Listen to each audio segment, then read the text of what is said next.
Live from Broadcasting House, good evening and thank you very much for joining us. This is Prime Edition and my name is O'Brien Kimani. It is the 30th day of August, the second last day of the month. Wherever you're watching us from, welcome to this broadcast. Time now to start on the highlights.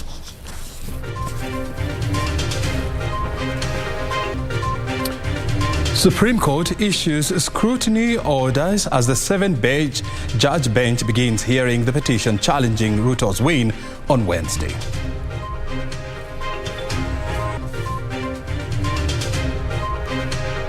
Seven petitions consolidated while 2 are struck out.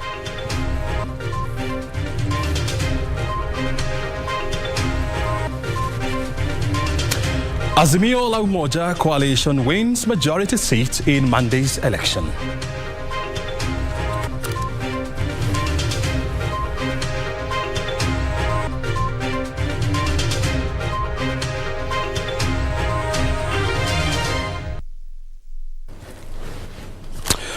Anwangeshi is our sign language interpreter. At O'Brien Kimani is my Twitter handle, and at KBC. Interact with us.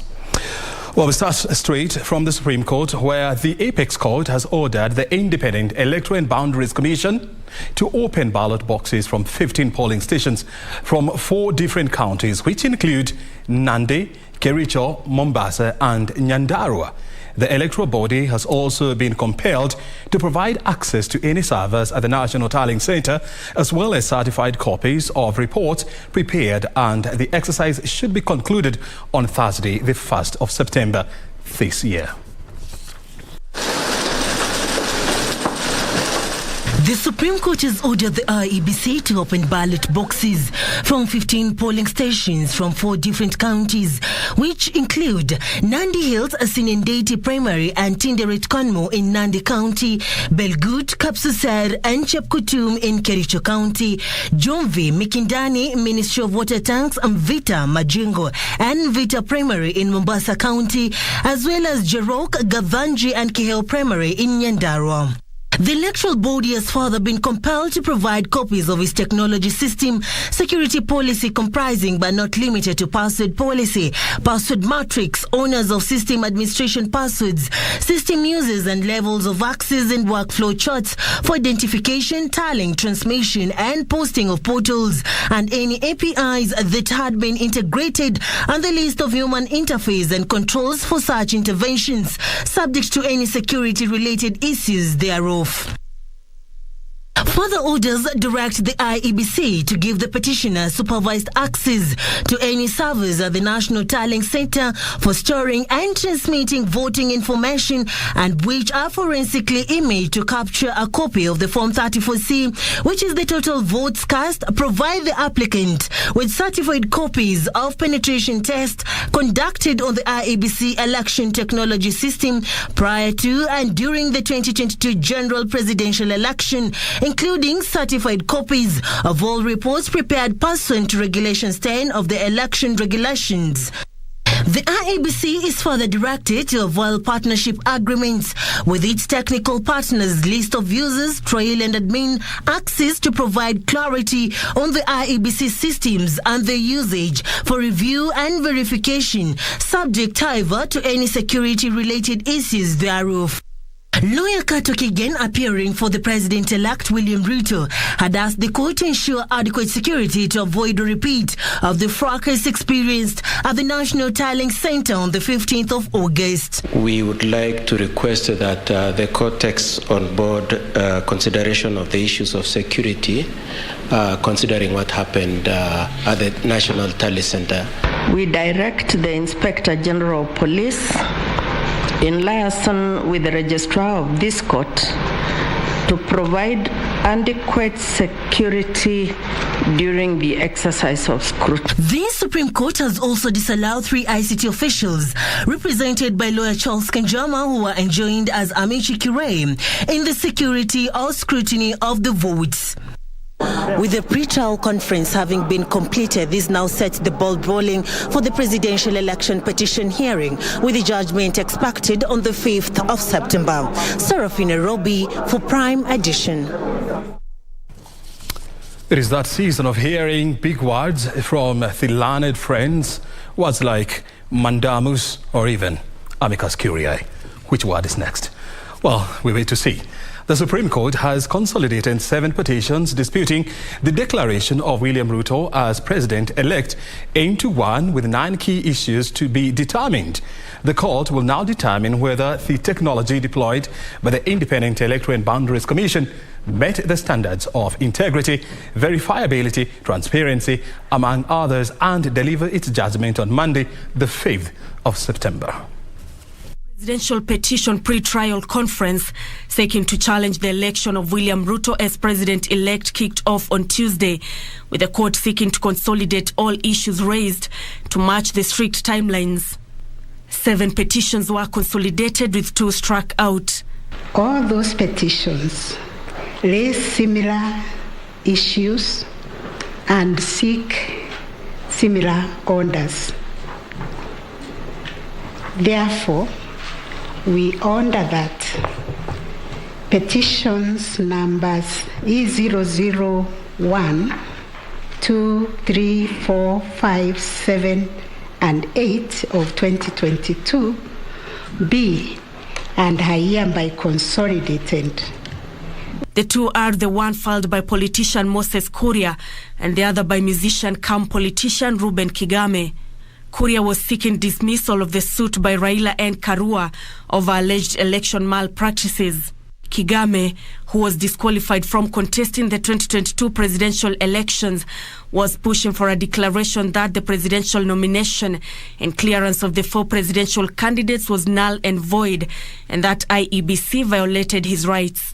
Among the issues the court seeks to determine are whether the technology deployed by IEBC met the standards of integrity, verifiability, transparency to guarantee credibility of results, whether there was interference of Form 34As from the polling station to the IEBC portal, whether there were differences between Form 34A on the portal, Form 34A at the National Tallying Center, and Form 34A with the agents at the polling station, whether the postponement of gubernatorial elections in Kakamega and Mombasa counties, parliamentary elections in Kitui Rural, Kacheliba, Rongai and Pokot South constituencies and electoral wards resulted in voter suppression to the detriment of the petitioners, whether there were unexplainable discrepancies between votes cast for presidential candidates and other elective positions, whether IEBC carried out its mandate according to the law, whether the president-elect got 50% plus 1 of all votes cast,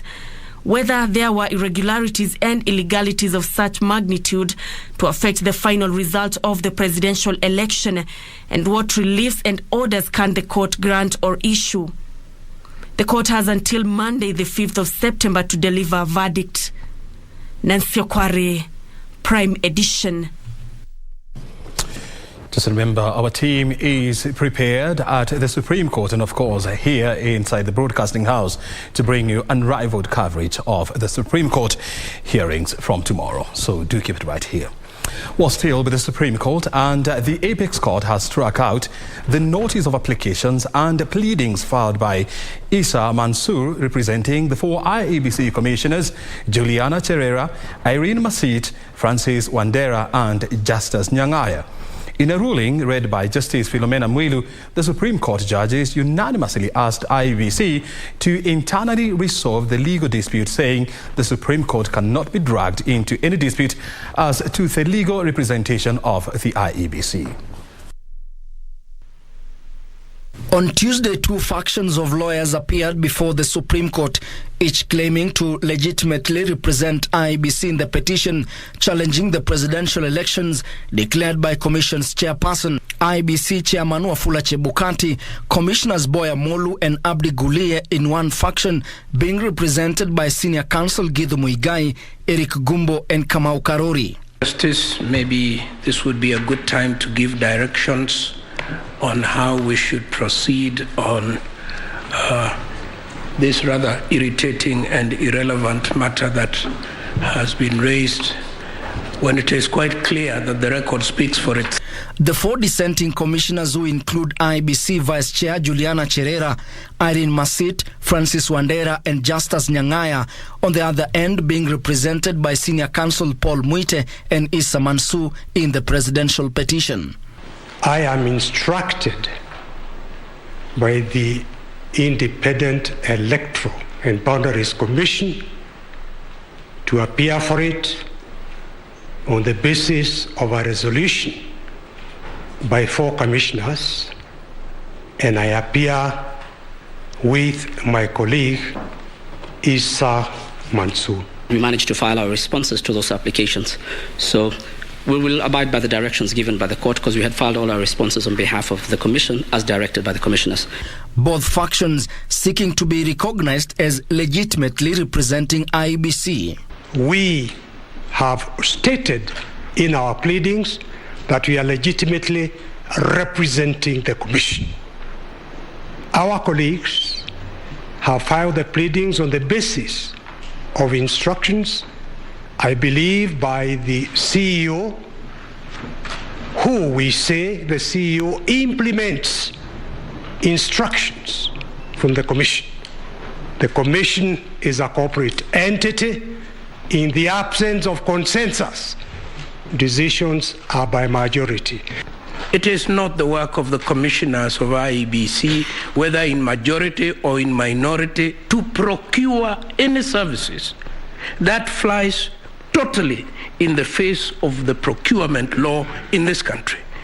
As we sit here now, the 4 who purport to have procured have committed a criminal offense. There is something that is likely to be lost as my 2 learned friends are fighting. And it is so important, it could compromise really the fairness of the hearing which you have endeavored with so much effort to craft a way forward. When asked to give directions on the matter, the Supreme Court declined to wade into the matter, asking IEBC to resolve their internal wrangles outside the court. There is an internal issue which must be resolved by the IEBC, its commissioners, and other internal organs. This court will not be drawn into this dispute in these circumstances. In a ruling read by Justice Philomena Mwilu, the Supreme Court judges made it clear that the court will not be dragged into the dispute by IEBC. The notice of appointment filed by Issa and company advocates is struck out. The 4 commissioners are at liberty to deploy and utilize the services of Senior Counsel Paul Muite and Issa Mansour advocate if they deem it necessary. Ben Chumba, Prime Edition. You're watching this broadcast from Channel 1 News, of course, live from Broadcasting House. We are taking our first break of the bulletin, and thereafter we'll be back with more stories. Stay right here.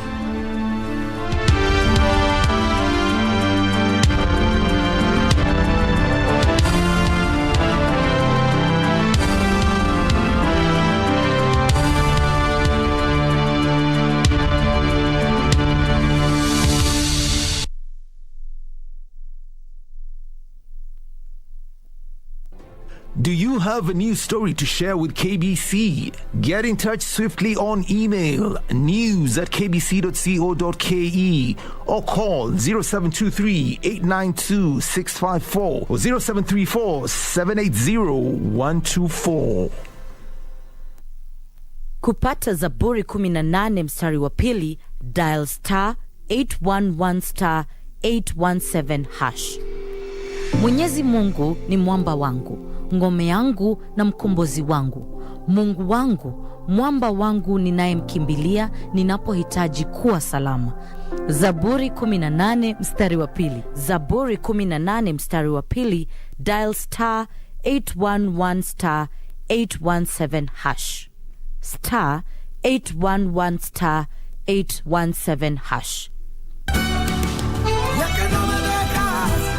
This is the last time you'll get away with something like what you did last night, Tobias. You will not have another chance. I'm not going to beg you, Lionel, never. You are going to give me everything that I want. I am also a Murat. Your grandpa, Gonzalo Murat, is my dad. There's no way that I'm going to do what you're asking me. And I would rather die than tell anyone about that secret. I will finally be a free woman and I'll be living with a friend. Hello there. Good boys gone bad. Eric Omondi has evolved from being a comedian to now being the king clout chaser. How does a gospel artist make money? Jaguar wet again. As a celeb, as a followers, but it's a time for artists to make bank.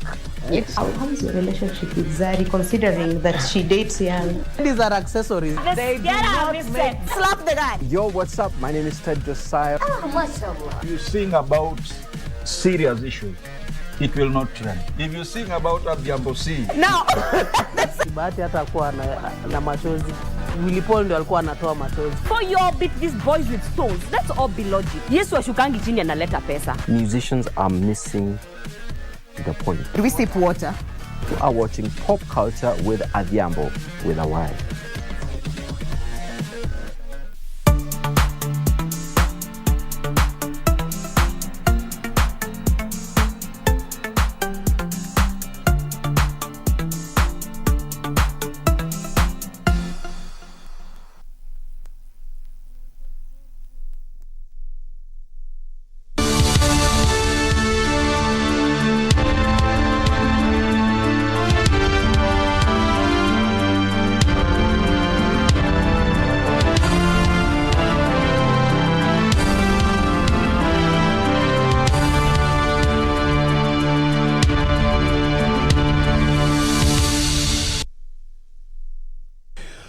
And still on election matters, where ODM's Fernandez Odinga Barasa is the Kakamega governor-elect. Fernandez beat off stiff competition from ANC's Cleophas Malala to clinch the coveted seat. He garnered 192,929 votes against Malala's 159,508,000 votes. Veteran politician Cyrus Jirongo came in distance third with 5,974. Achola Simon with the details. I'm going to announce the summary of the total votes cast. After being postponed twice, Kakamega residents finally got a chance to elect their governor. Total valid votes cast, as I said, 363,720, rejected 2,174. Total valid votes 361,546. Percentage turnout was 43. ODM Fernandez Odinga Baraza emerging the governor-elect after fending off stiff challenge from ANC's Cleophas Malala. Officially, conformity with all the powers conferred to me as the county returning officer by the laws of Kenya, to declare Fernandez Odinga Baraza as duly elected governor of Kakamega County. Baraza managed 192,929 votes against Malala's 159,508. Nashukuru wana Kakamega wote kwa kazi ambayo mlifanya kwa kunichagua mimi kuwa gavana wenyu wa pili. Mjipigie makofi. The verdict ending a resounding turnaround of the Orange Democratic Movement Party in Kakamega County after it clawed back 11 MP seats out of a possible 12 and 48 members of the county assembly out of a possible 60 in the second most populous county in the country. Leaders content with the manner in which the polls were carried out despite massive low voter turnout and pockets of claims of violence and voter bravery. Walimwaka pesa. Jameni walimwaka. Ni mlikula. Lakini mkajua mahali mtapiga kura. Thank you very much for voting for Asmia. Asanteni sana. Baraza supporters thronged Kakamega town to celebrate the victory, even as he promised to work for everyone, regardless of their political affiliation. His main challenger, Cleophas Malala, extended an olive branch even as he conceded defeat. Despite a number of challenges, all parties involved in this particular postponed election are in agreement that this was indeed a free and fair affair, a good return for ODM, especially after they managed to reclaim the senatorial seat and a number of MPs' position in this county. Achola Simon, Prime Edition, Kakamega County. Elsewhere, ODM gubernatorial candidate Abdul Swamad Sharif Nasir is Mombasa's choice of governor after securing 119,083 votes against his closest rival, Hassan Omar Sarai, contesting on a UDA ticket, who garnered 98,105 votes out of the 220,148 votes. As Junaid Karisa reports, Nasir pledged to indiscriminately deliver on his development agenda. Well, that story is still being prepared and it's coming to you shortly. Well, let's move on to Machakos, where Governor Wavinya Ndeti has urged Machakos residents who are not covered by the National Health Insurance Fund to do so in order to enjoy subsidized cost of accessing healthcare. Speaking while on her second day tour of Machakos Level 5 Hospital on Tuesday afternoon, Wavinya noted NHIF was critical in easing the burden of healthcare costs, especially to the majority of rural residents. The Machakos governor made the remarks after a number of relatives of patients who were admitted in the county's largest health facility pleaded with her to help them clear pending hospital bills. She said her administration will explore mechanism through which a waiver of the bills could be facilitated. Nikienda na hii kadi yangu ya mtoto wangu akiwa mgonjwa, nikienda na kadi yangu ya under 18, hiyo kadi yangu inatumiwa kutibu mtoto wangu. Kwa kadi yako inabeba watu wengi. Tunaelewana? Kwa hivyo ninawasihi tafadhali tujaribu kila mtu akuwe na kadi ya NHIF. In the meantime, Nyandarua Governor Kiari Badilisha has said that his administration seeks to invest heavily on the improvement of the health sector. Speaking during an impromptu tour of JM Karaoke Referral Hospital on Tuesday, the governor observed that the health sector was critical in the development growth of the county. Lakini nataka kuahidi ya kwamba tutashirikiana na timu hii ya hospitali tuone kama ni budget iko chini tuongeze. Kama basi ni madawa inaenda njia ile haifai, hiyo tutaziba hiyo mianya kuhakikisha madawa ile inakuja hapa inasaidia watu wetu. Meanwhile, Kitui Governor Dr. Julius Malombe has called on the Supreme Court judges presiding over the presidential petition to ensure justice is delivered to all parties involved. Speaking when he led county staff, cabinet members and representatives of the business community, youth and PLWDs in an interdenominational prayer session at the governor's office complex in Kitui town, Malombe said Kenyans expect nothing but the true state of affairs regarding the disputed August 9 presidential poll. We need to know the truth,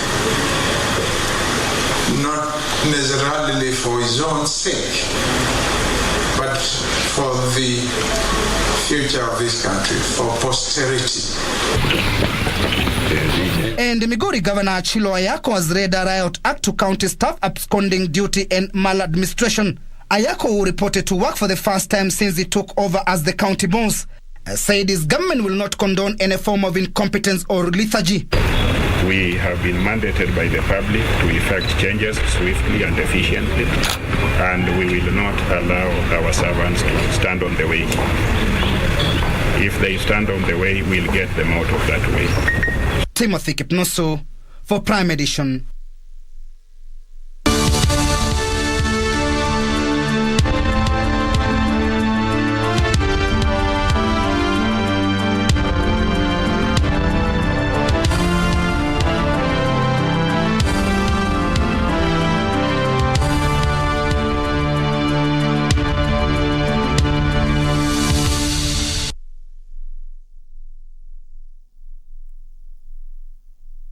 The Communications Authority of Kenya, CA, regulates the broadcasting industry, promoting development of local content and ensuring responsible use of broadcasting platforms for national good.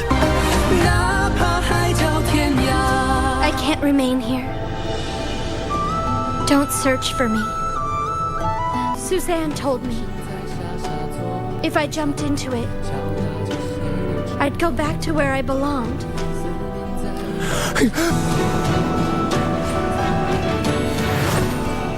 Communications Authority of Kenya. Opening your world.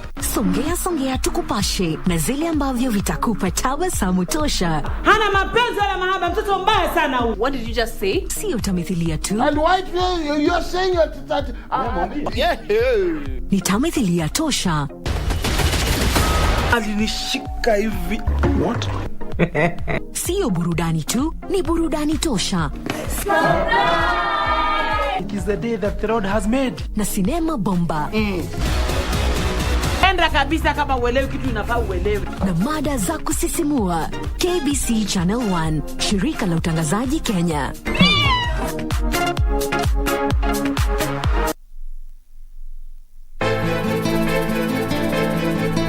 I don't care about you and Maya. Unasikia? Tuseme Jackie pale alipo saizi akauawa, itakuwaje? Mari amekufa. Safari! Kuja kufuata ushauri kwa dadangu. Sitaki kusutwa. Sitaki chakula changu kiletwa na gari, sitaki. Mficha uchi azai, na ndio maana nimekuita hapa nipate ushauri wako. Wewe ndio moyo wangu. Wewe ndio life of my love.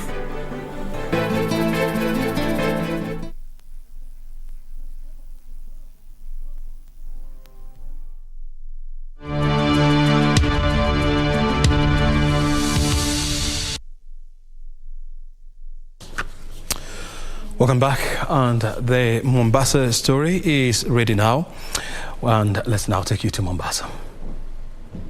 Swalha Yusuf, the county returning officer for Mombasa County, hereby declares that Abdul Samad Sharif Nasir of ID number.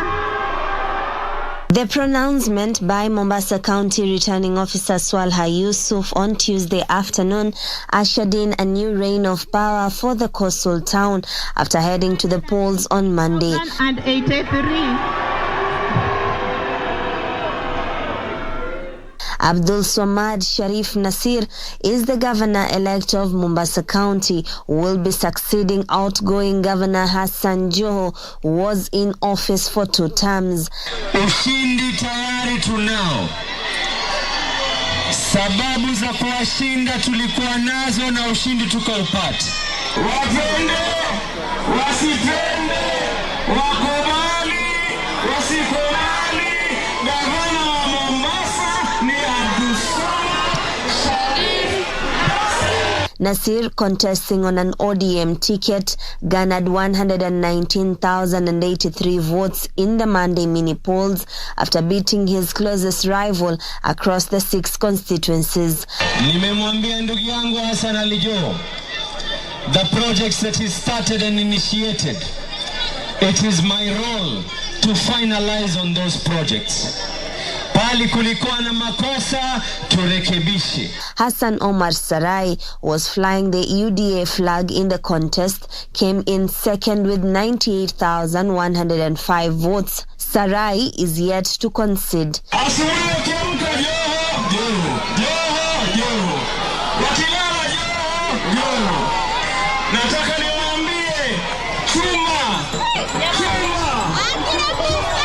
Wale waliokuwa katika upande ule, mimi kama Abdul Samad Sharif Nasir ni wa kwanza kunyosha mkono kuambia ya kuwa hata baada ya matusi yote niko tayari kufanya kazi na yoyote Mombasa tuipeleke mbele. In the contest, VDP's Hezron Awiti emerged with 875 votes, while outgoing Mombasa Deputy Governor William Kingi emerged fourth, having clinched 712 votes. UPIA's Shafi Makazi got 633 votes, whereas independent candidates Daniel Kitsao secured 402 votes and Said Abdallah with 338 votes. Of the over 641,000 registered voters, only 220,148 votes were cast, with 2,298 votes rejected. The Azimia flag bearer Raila Odinga,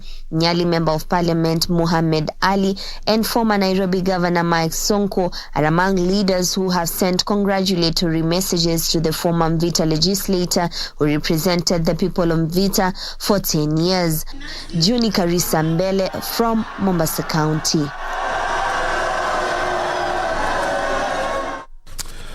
From the coastal county of Mombasa now to West Pokot, where David Kosing has successfully defended his Pokot South constituency seat after he garnered 28,225 votes against his rival Simon Kalekem of UDA, who came in second with 15,298 votes. Elsewhere, Titus Loti of Kenya Union Party, KUP, has been elected as Member of Parliament for Kacheliba constituency. Incumbent Member of Parliament for Pokot South constituency, David Kosing, successfully retained his seat in the August 29, 2022 Pokot South parliamentary election.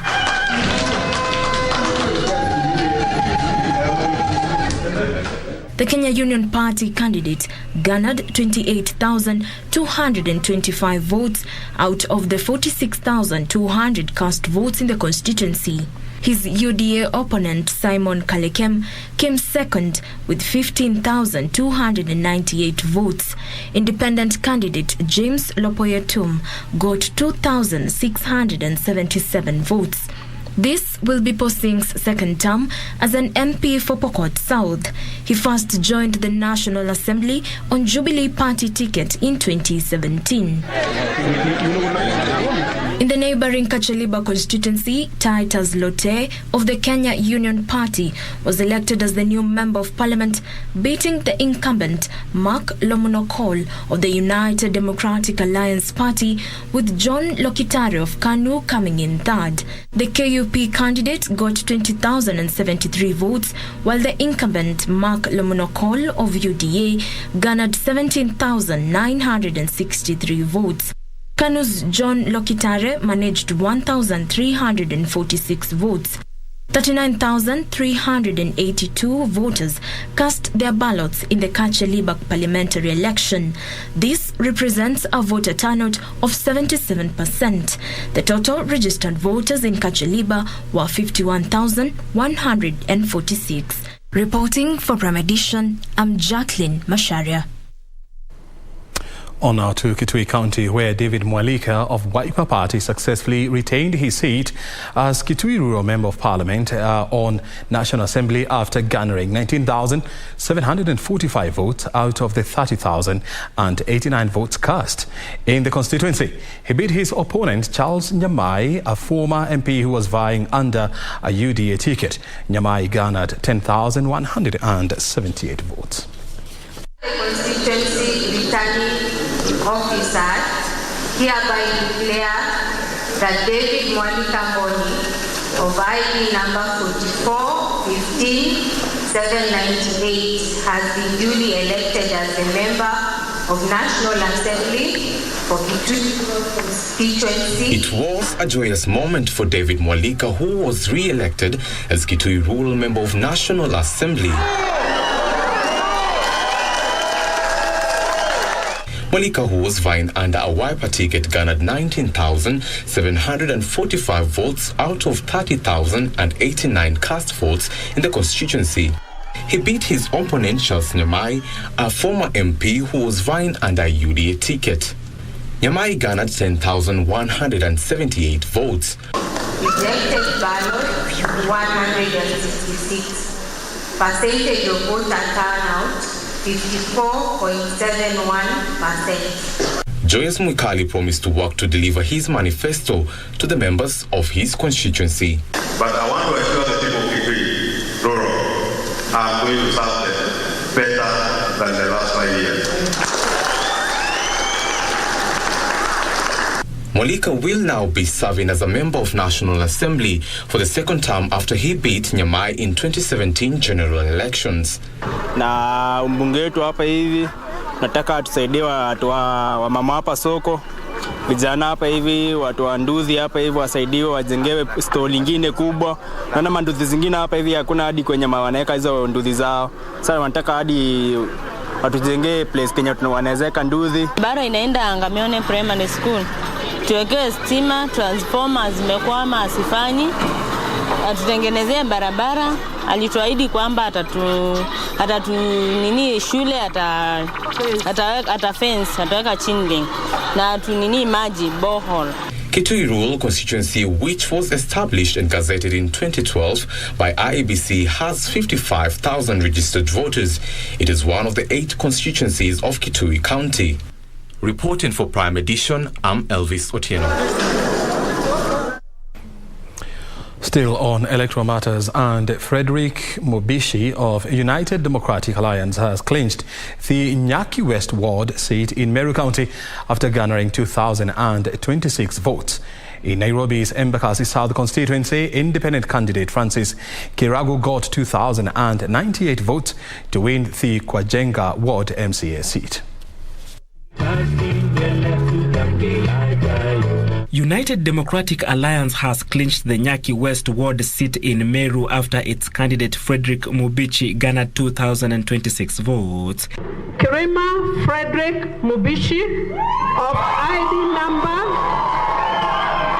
12896 has been duly elected as the member of County Assembly for Nyaki West Ward of Meru County.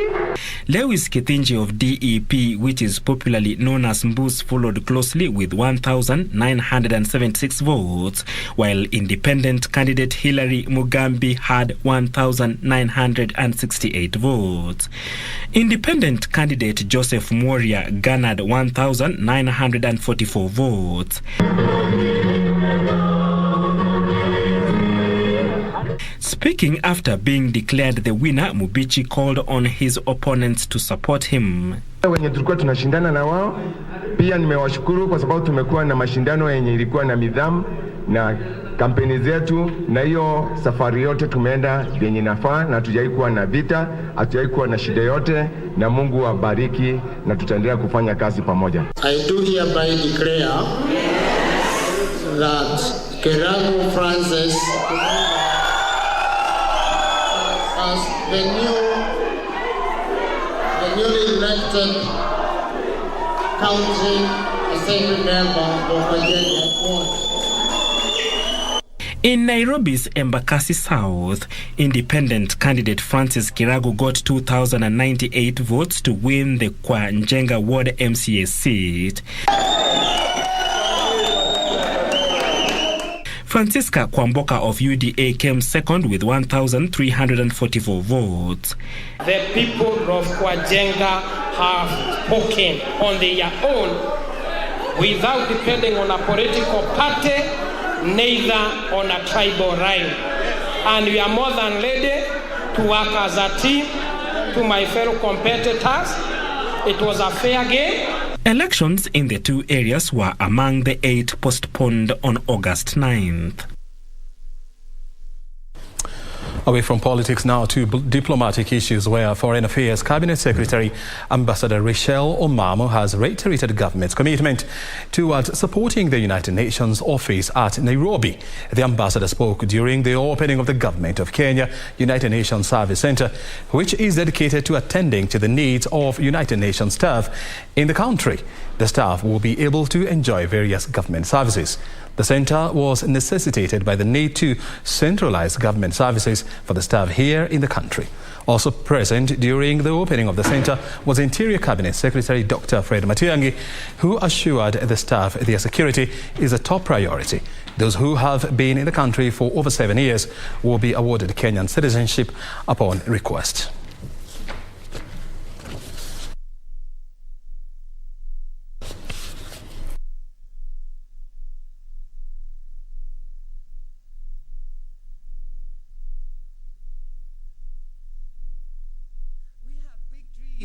For UNON. We want it to be the real center for environmental multilateralism. We want it to be the real center for dialogue on issues that are critical for the South. We want it to be a center for dialogue around peace, for dialogue around humanitarian action.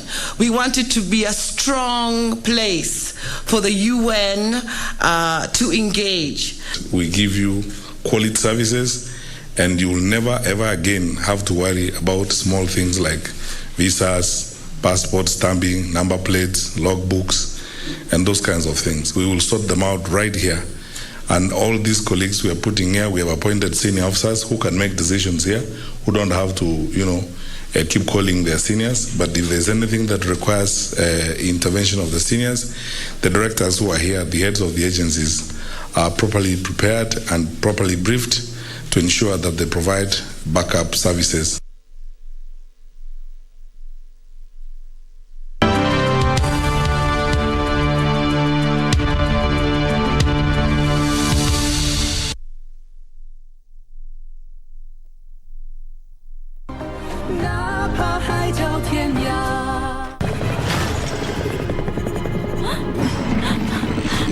Stay away! I threw the fox in the demon tower.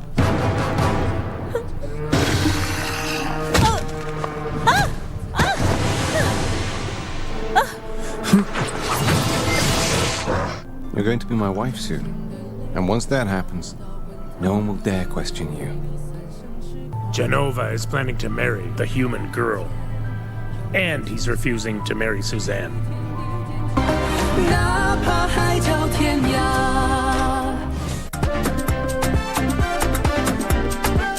Karibuni sana to the Second Chance TV game show. Tough questions. Virunga National Park is located within which mountain ranges? Aberdare. Aberdare? Is that your final answer? Tough challenges. 3, 2,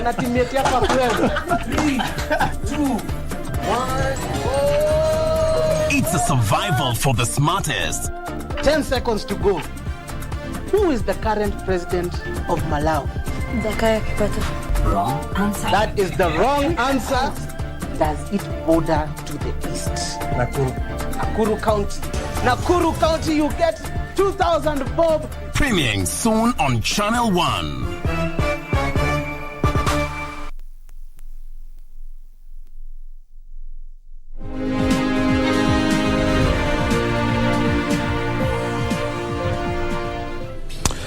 We'll turn now to focus on other critical issues of economy and business. And guess who is in the studio is Betty Kiptum. Betty, good evening, and how are you doing? Good evening, O'Brien. How are you? I'm very well myself. How are you? Oh, Lord, I'm doing well.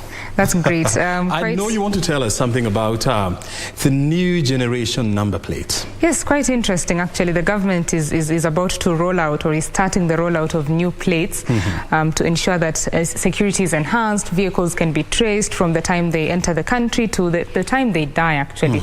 So it's quite a good initiative by the government. And I think this is just coming at a time, look, this initiative, was mooted way back in 2010. And almost 12 years later, we've never gotten it right.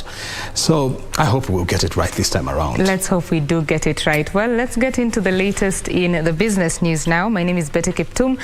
The government has rolled out a new generation smart motor vehicle number plates with enhanced security features to reduce forgery and enhance tax compliance by vehicle traders.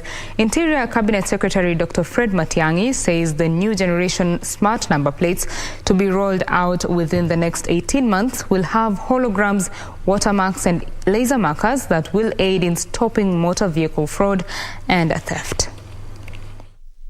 According to the Ministry of Transport, there are 4.8 million registered motor vehicles in Kenya, ranging from motorcycles to trailers. However, the government says since 2016, it has been looking to switch to new smart number plates amid a rising misuse of current generation number plates in fraudulent activities. In as far as the registration of motor vehicles concerned, the new number plates that are aligned to teams and NTSA programs as a journey towards dealing with insecurity in this country. If you talk to some bankers, they have been left holding logbooks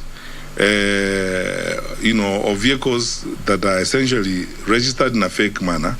Their details cannot be traced. They have already lent out colossal sums of money to individuals who have since vanished. And because they know that the number plates have been changed, and so on. They cannot trace the vehicles even when they were used as collateral and so on. So we're also helping the finance sector in doing that. Each smart number plate will have a unique identification tied to the vehicle's chassis number to boost transparency in the registration of vehicles. Dr. Matiang'i says the shift to smart motor vehicle number plates will ensure that each vehicle's data is built from the point of entry, making it possible for tracing throughout its life, given that the plates will also be synchronized with the identifying code through the vehicle identification number, in line with the Traffic Act of 2016. We are going to have new, traffic number plates rules, which will cover about 12 categories of vehicles. And so today really is a very big milestone that what seemed a dream then has become a reality. It's so important to us because it forms a basis of monitoring movement of transport vehicles and other vehicles, personal vehicles. Today is a major milestone to see this production facility, which is now bringing to life or even bringing our vehicles and making them finally digital and accessible to our security services, to the insurance, to the banking, so that everybody can now be able to interact and work well with their vehicles. This comes amid concerns about increasing cases of duplication of number plates by tax evasion criminals. The new plates are assisting us to synchronize the data sets that we have so that we not only have accurate identity of the vehicles, but we'll also have accurate information on the background and origins and ownership of the motor vehicles. FV Schrift, which is a German font that is difficult to replicate, and now 4.8 million motorists in Kenya will now move into international standards of plate making. Alan Auko, Prime Edition. Now, Kenya Power will not renew the contract of 7 third-party token vending companies whose contracts expire tomorrow. The utility firm has said only commercial banks and mobile phone telecoms will now be allowed to transact power tokens on its behalf. Customers will now buy power tokens from the 3 KPLC-owned prepaid and postpaid numbers, as well as its own short code. Kenya Power has faced backlash in the past from angry customers and legislators over the manner in which third-party token vendors do the billing for electricity. The 7 token vendors have faced a barrage of accusations from the public, who have accused them of short-charging them. A statement from the utility firm has said from the 1st of September 2022, Kenya Power will bar third-party vendors from handling tokens in parts of changes to tackle widespread billing fraud that has rocked the firm in the past. The power utility firm has told customers to only pay their bills and buy tokens through the mobile money platform, locking out the 7 vendors who have been part of the process since 2015. Under the new arrangement, customers will now be able to buy tokens from the KPLC-owned prepaid number 888880, while in the postpaid category, users are advised to make the purchase via paybill number 888888. For new connections, customers have been directed to transact using the paybill number 888899.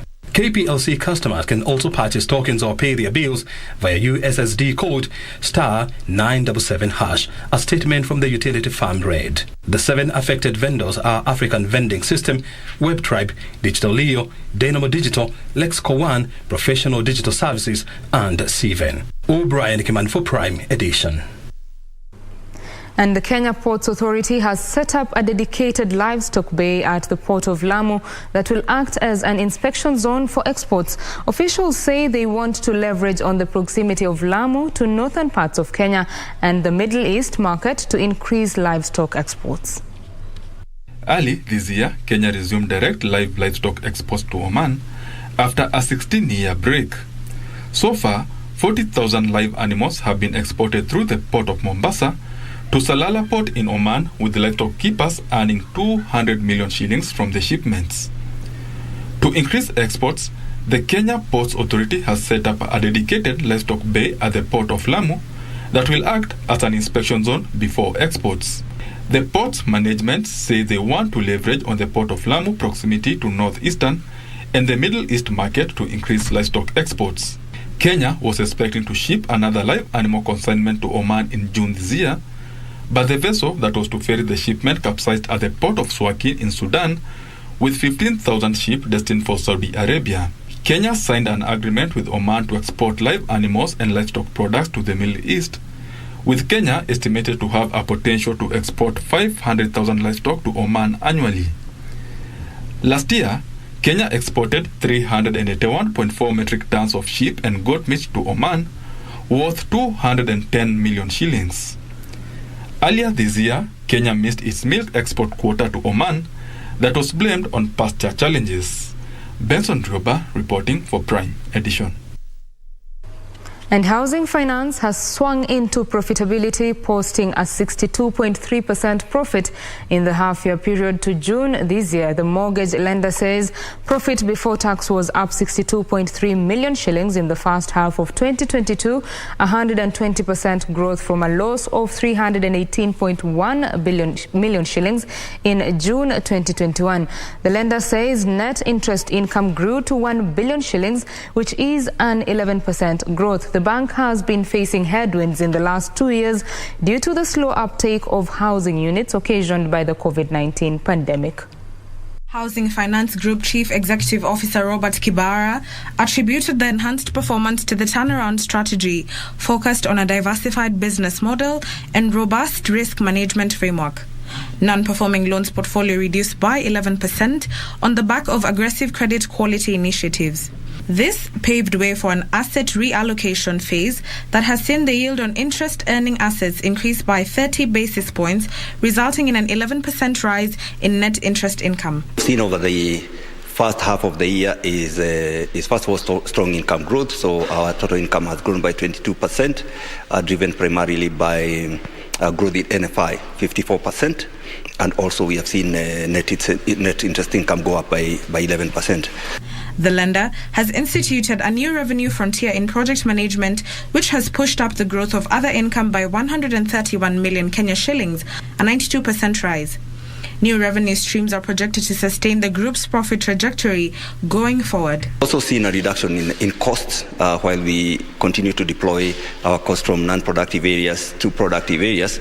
We have also seen a reduction in overall cost as we continue to manage our expenses. That reduction was by 7%. Total operating income grew by 22%, while operating expenses eased by 7%. Similarly, the cost of retail deposits dropped from 4.0% in June 2021 to 3.8% in June 2022. Total deposits are up by 1.5 billion shillings year on year. Housing Finance Group is an asset-rich financial services provider licensed by the Central Bank of Kenya to provide banking solutions through its subsidiary HFC. Ndotamo Kami for Prime Edition. And more profits. Family Bank made 1.6 billion shillings in net profit during the first 6 months of this year, representing 37.4% year-on-year growth. Family Bank CEO Rebecca Mbithi attributes the profit growth to a 24% growth in net interest income, while total non-interest income rose 21.3%. During the first 6 months of this year, Family Bank Group committed 75.6 billion shillings in net loans and advances, representing a 19.3% year-on-year growth. From these, Family Bank made 4.62 billion shillings in interest income, representing a 15.9% year-on-year growth. In addition, the lender's total investment in government securities increased by 28.5% from 19.36 billion shillings to 24.89 billion shillings. Family Bank made 1.47 billion shillings in interest income from government securities, representing 55.2%. The lender also booked 39.76 million shillings in interest income and deposits in other banking institutions, pushing the total interest income up 24.1% to 6.13 billion shillings.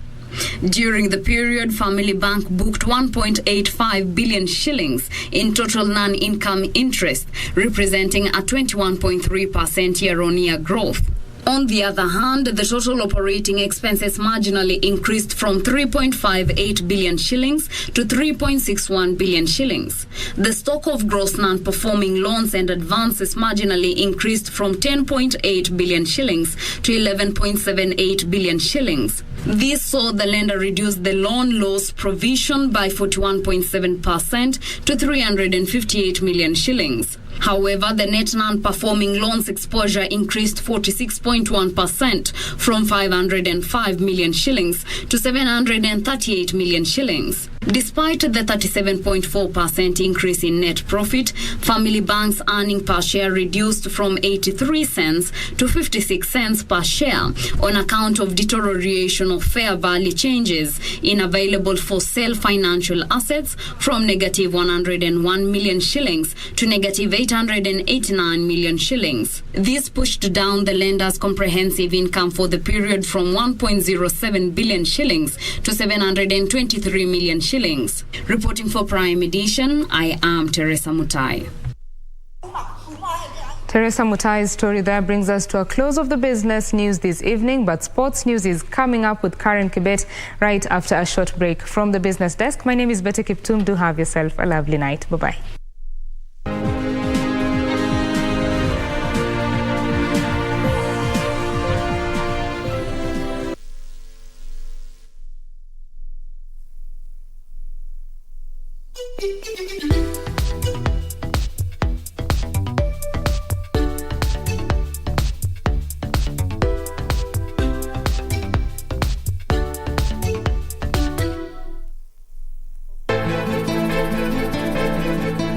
I don't care about you and Maya. Unasikia? Tuseme Jackie pale alipo saizi akauawa, itakuwaje? Mari amekufa! Safari! Kuja kufuata ushauri kwa dadangu. Sitaki kusutwa. Sitaki chakula changu kiletwa na gari, sitaki. Mficha uchi azai, na ndio maana nimekuita hapa nipate ushauri wako. Wewe ndio moyo wangu. Wewe ndio life of my love.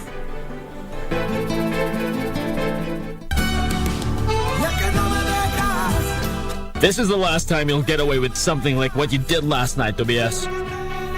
You will not have another chance. I'm not going to beg you, Lionel, never. You are going to give me everything that I want. I am also a Murat. Your grandpa, Gonzalo Murat, is my dad. There's no way that I'm going to do what you're asking me. And I would rather die than tell anyone about that secret. I will finally be a free woman and I'll be living with a friend.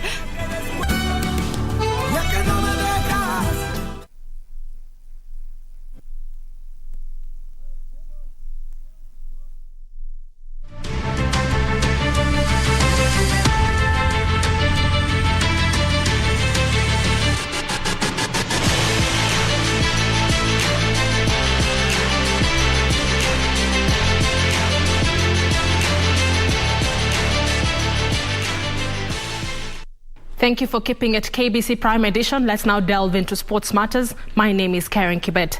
Now, Nepal defeated Kenya by 31 runs at the Nairobi Gymkhana to seal the T20 International Series 3-2. After winning the toss and electing to bat, Nepal scored 175 runs for the loss of 7 wickets in their allotted 20 overs.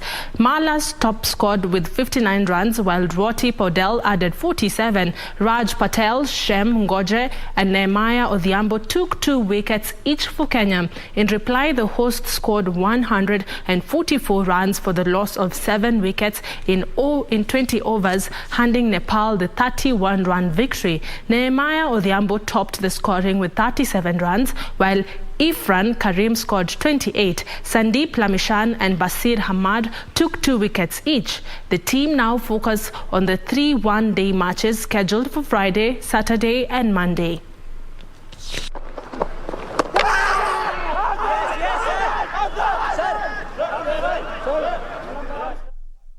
Multiple national rally champion Ian Duncan and Carl Flash Tundo have signed up for the classic car category at this weekend's KNRC Nanyuki rally to be held at Mlima Hema, Greystones and Ole Naishu. Duncan will be tackling his 3rd rally this season in a Nissan 2040 RS and navigated by Jaspal Matharu. Tundo has entered the Triumph TR7 and will be navigated by Samuel Taylor in the Nanyuki rally.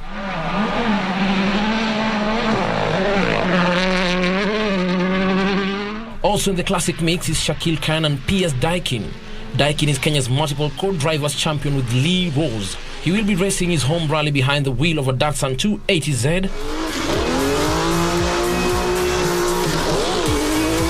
Tundo, Shakil and Duncan took part in the belated East Africa Safari Rally in February and finished 37th, 25th and 3rd respectively. Duncan also tackled the FIA African Rally Championship Equator Rally in Naivasha, where he retired from the Kenyan round of the Continental Series.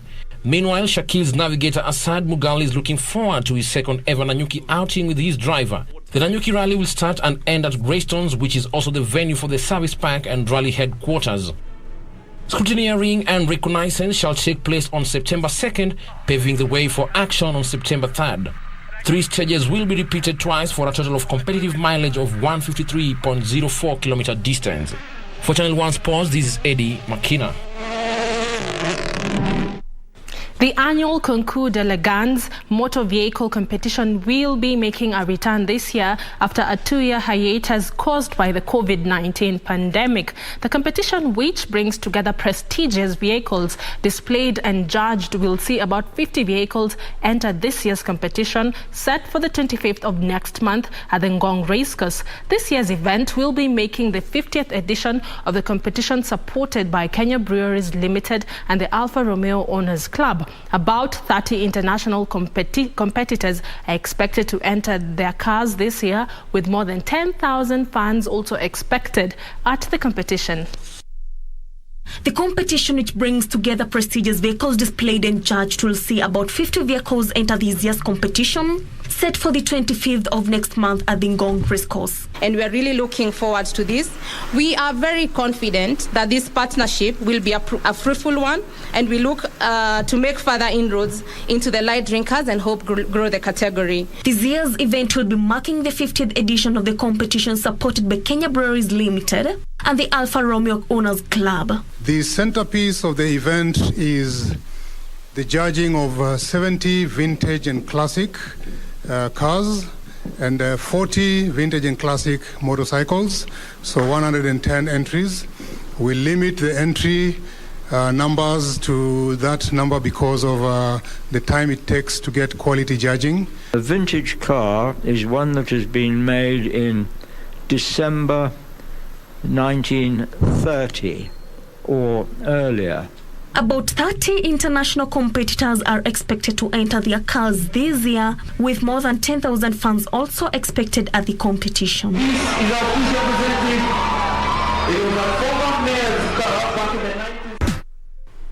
And those are all the sports stories we had for you tonight. I'll see you tomorrow with more sports stories, including updates on the US Open, that's tennis, and the English Premier League, that's football. Have yourself a peaceful night. My name is Karen Kibet.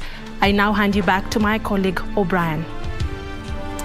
Well, thank you very much indeed. And one thing is for sure, I can't wait for the Concord Elegance. I knew you'd say that. I mean, look, the last time we had one was in 2019.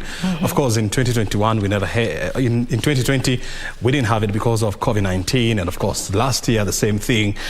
I hope this time around it will be as good as ever. I'm curious to know, will you be attending as a competitor or a fan?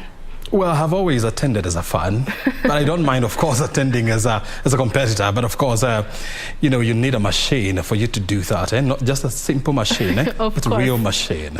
Then I'll see you there on the 25th of September. It's now my time to leave you, O'Brien. Take it away. I can't wait to lay my eyes on you at the Concord Elegance. Have a good night. Well, at that point of Prime Edition for today. Thank you so very much indeed for joining us. Remember, tomorrow, the big day at the Supreme Court. Well, our team is already on site, and of course, here in studio, we shall be having a complete analysis to ensure that we break down what shall be happening at the Supreme Court. My name is O'Brien Kimani. Thank you for your time. Have a good night. God bless you.